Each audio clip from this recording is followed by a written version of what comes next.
National Weather Service in Wakefield has issued a severe thunderstorm warning for northwestern Pasquotank County in northeastern North Carolina, northwestern Perquimans County in northeastern North Carolina, southeastern Hereford County in northeastern North Carolina, southeastern Gates County in northeastern North Carolina, northwestern Chowan County in northeastern North Carolina, until 1:30 p.m.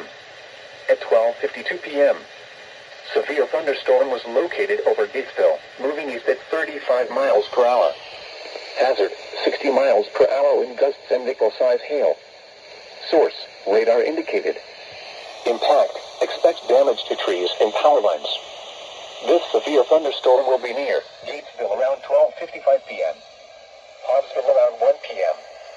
Other locations impacted by this severe thunderstorm include Glyden, Lynx Corner, Easons Crossroads, Acorn Hill, Peach, Witeston, Parkville, McConnor, Carter, and Acaria. For your protection, move to an interior room on the lowest floor of a building.